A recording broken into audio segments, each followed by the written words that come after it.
ಸರಿ, ಮೊದಲನೇದಾಗಿ ನನಗೆ ಮಾತಾಡಕ್ಕೆ ಬರಲ್ಲ. ನಮ್ಮ ಚಂದನ್ ಸರು ತುಂಬ ಒಳ್ಳೆಯ ಸಾಹಿತ್ಯಗಳನ್ನು ಬರೆದು ಹಾಡನ್ನ ಹಾಡ್ತಿದ್ರು. ನಾವು ಸಿಂಗರು ಆಗಿರೋದ್ರಿಂದ ನಾವು ಹಾಡುಗಳನ್ನೇ ಭಾಳ ಕೇಳ್ತಿದ್ವಿ, ಭಾಳ ಇಷ್ಟಪಟ್ಟು ನೋಡ್ತಿದ್ವಿ. ಇವತ್ತು ದೊಡ್ಡ ಸ್ಕ್ರೀನ್ ಮ್ಯಾಗ ಹೀರೋ ಆಗಿ ಕಾಣಕತ್ತಾರ. ಅದು ಬಹಳ ಅಂದ್ರೆ ಭಾಳ ಖುಷಿ ಐತಿ. ಸೂತ್ರಧಾರಿ ಅನ್ನುವಂಥ ಮೂವಿ ನಾವು ಕೂಡ ಇವಾಗ ಜಸ್ಟ್ ನೋಡಿದ್ವಿ. ತುಂಬ ಅಂದ್ರೆ ತುಂಬ ಚೆನ್ನಾಗೈತಿ. ಮುಂದೆ ಇನ್ನೂ ಏನಾಕತಿ ಅನ್ನೋದು ನೋಡ್ತಾ ಅದು ಲಾಸ್ಟ್ಗೆ ಒಂಥರ ಓ ಹಿಂಗೂ ಇರುತ್ತೆ ಸ್ಟೋರಿ ಅನ್ನೋದು. ನಿಜವಾಗ್ಲೂ ಸ್ಟೋರಿ ನಮಗಂತೂ ಭಾಳ ಇಷ್ಟ ಆಯಿತು. ಹಂಗೆ ನಮ್ಮ ಮ್ಯೂಸಿಕ್ ಕೂಡ ನಮ್ಮ ಸರ್ ಮಾಡ್ಯಾರ, ಅದು ಕೂಡ ತುಂಬ ಇಷ್ಟ. ಹಾಡುಗಳು ಎಲ್ಲವೂ ತುಂಬ ಚೆನ್ನಾಗಿದ್ದು.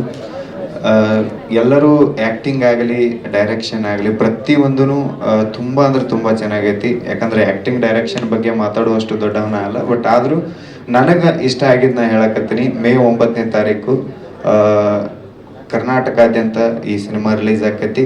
ನಮ್ಮ ಸ್ಪೆಷಲಿ ಕರ್ನಾಟಕದವ್ರಿಗೆ ಹೇಳಕತ್ತೀನಿ, ಇನ್ನೂ ಹೆಚ್ಚಂದ್ರೆ ಉತ್ತರ ಕರ್ನಾಟಕದಂತ ಎಲ್ಲರಿಗೂ ಹೇಳಕತ್ತೀನಿ, ಮಿಸ್ ಮಾಡ್ದಂಗೆ ನಮ್ಮ ಚಂದನ್ ಶೆಟ್ಟಿ ಸರ್ ಮೂವಿನ ನೋಡ್ರಿ.